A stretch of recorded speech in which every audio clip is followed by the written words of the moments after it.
वहां रहे, उनको पता चला क्या तुम रोए भी नहीं, तुम ढूंढने भी नहीं आए। घर वाले कहते बच्चे पागल हो गए, रोज घर आते थे, रोज घर से जाते थे, उनको क्या पता कि नकली वाले हैं। तो इस प्रकार भगवान ने ब्रह्मा का मोह मर्दन किया। समस्त प्रकार के जो दानव है, उन दानवों को भगवान ने एक एक करके वृंदावन में जो भी आते हैं मार दिया। लेकिन एक भयंकर काली दह पर काली नाग रहता है, जो ऐसा जो है अपना विष छोड़ता है कि वो काली नदी भी दूषित हो जाती है और जल को पीने वाले सभी प्राणी मात्र निष्प्राण हो जाते हैं। भगवान ने विचार किया गोवर्धन पर्वत है, तो गोवर्धन में अनेक प्रकार के जो है लकड़ियां हमें मिल जाएगी, गायों के लिए घास मिल जाएगी, आने वाले बड़े उत्पातों से गोवर्धन पर्वत हमको बचाएगा। यमुना जी का सुंदर जो है तट है, यमुना जी का जल है, तो इसलिए हम अब यही रहेंगे। तो सब वृंदावन में रह गए, वृंदावन में रहने लगे। वृंदावन में कंस के द्वारा भेजा हुआ बकासुर, अघासुर, वत्सासुर, धेनुकासुर, अरिष्टासुर, एक एक करके कंस बहुत राक्षसों को भेजता है और भगवान अनायास खेल खेल में ही भगवान सारे दैत्यों को मार देते हैं। एक दिन क्या हुआ कि बलराम जी गाय चराने गए, भगवान जिद करने लगे कि मुझे भी जाना है। मैया कहती है कन्हैया तू तो एक तो बड़ा वैसे भी चंड है, दूसरी जगह आए हैं, यहाँ हमको पता नहीं है, तू अभी बहुत छोटा है, तू ऐसा कर तू अभी मत जा, अभी तू छोटा जब बड़ा हो जाएगा तब जाएगा गैया चराने। नहीं नहीं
गोकुल नगरी, मथुरा उत गोकुल नगरी, मथुरा उत गोकुल नगरी, मथुरा उत गोकुल नगरी, मथुरा उत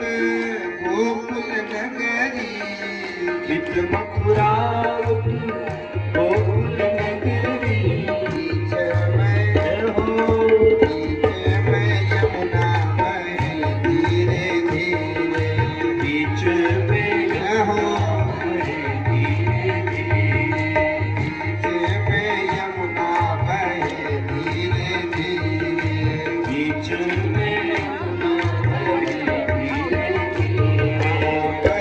धीरे धीरे श्री यमुना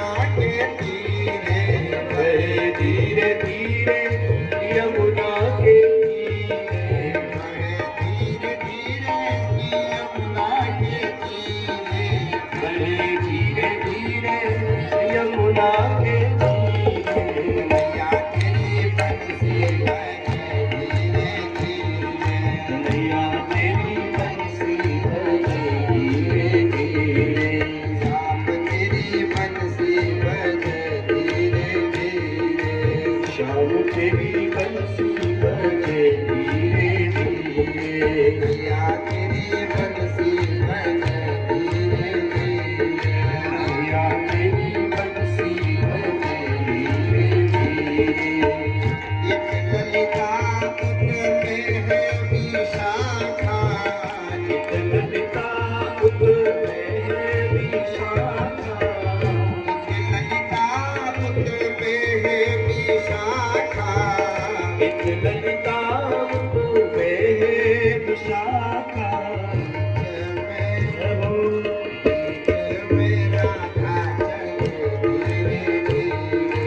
बीच में राधा चले धीरे धीरे, बीच में राधा चले धीरे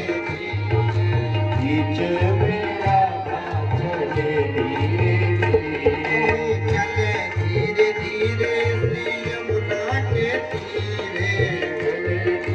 धीरे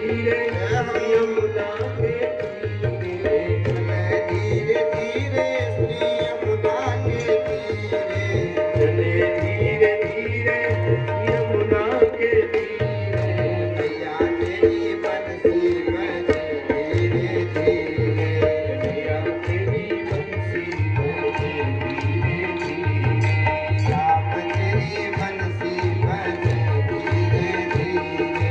शाम तेरी बंसी बजे धीरे धीरे।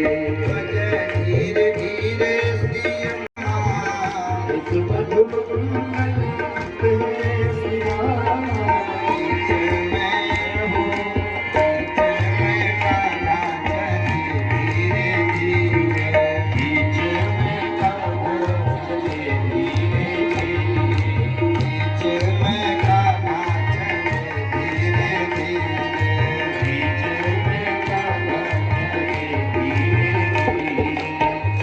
धीरे धीरे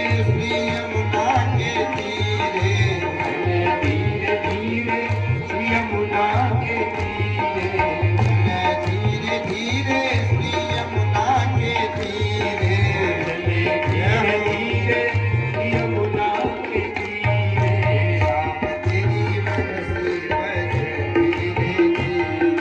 शाम तेरी बंसी बजे धीरे धीरे, कन्हैया तेरी बंसी बजे धीरे धीरे, कन्हैया तेरी बंसी बजे धीरे धीरे,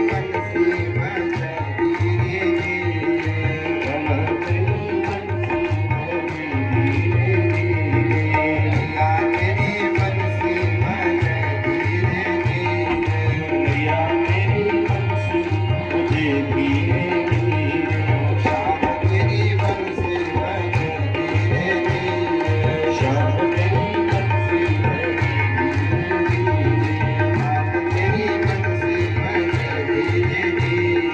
शाम तेरी बंसी बजे धीरे धीरे। चाहे रातों या बारो, मैं तो वृंदावन जाऊंगी, चाहे रातों या बारो, मैं तो माधो बन जाऊंगी,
जीने की शक्ति दे देती है।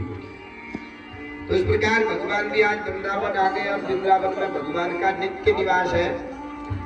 वृंदावन में तो भगवान वृंदावन आए और कहने लगे कि पिताश्री अब हम वृंदावन छोड़ के नहीं जाएंगे, हम यही रहेंगे। क्यों, कैसा है वृंदावन? वृंदावन गोवर्धन पर्वत है, तो गोवर्धन में अनेक प्रकार के जो है लकड़ियां हमें मिल जाएगी, गायों के लिए घास मिल जाएगी, आने वाले बड़े उत्पातों से गोवर्धन पर्वत हमको बचाएगा।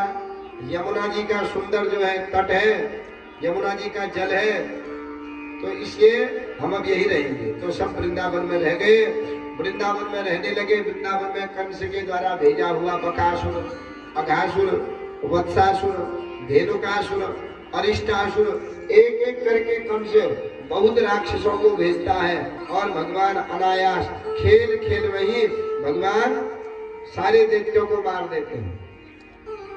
एक दिन क्या हुआ कि बलराम जी गाय चराने गए, भगवान जिद करने लगे कि मुझे भी जाना है। मैया कहती है कन्हैया तू तो एक तो बड़ा वैसे भी चंट है, दूसरी जगह आए हैं, यहाँ हमको पता नहीं है, तू अभी बहुत छोटा है, तू ऐसा कर तू अभी मत जा, अभी तू छोटा, जब बड़ा हो जाएगा तब जाएगा गैया चराने। नहीं नहीं, तो ब्रह्मा के बाहर है, उनको पता चला क्या तुम रोए भी नहीं, तुम ढूंढने भी नहीं आए। घर वाले कहते बच्चे पागल हो गए, रोज घर आते थे, रोज घर से जाते थे, उनको क्या पता कि बदली वाले हैं। तो इस प्रकार भगवान ने ब्रह्मा का मोह मर्दन किया। समस्त प्रकार के जो दानव है उन दानवों को भगवान ने एक एक करके वृंदावन में जो भी आते हैं मार दिया। लेकिन एक भयंकर काली दह पर काली नाग रहता है, जो ऐसा जो है अपना विष छोड़ता है कि वो काली नदी भी दूषित हो जाती है और जल को पीने वाले सभी प्राणी मात्र ही निष्प्राण हो जाते हैं। भगवान ने विचार किया, तो भगवान वृंदावन आए और कहने लगे कि पिताश्री अब हम वृंदावन छोड़ के नहीं जाएंगे, हम यही रहेंगे। क्यों, कैसा है वृंदावन? वृंदावन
कर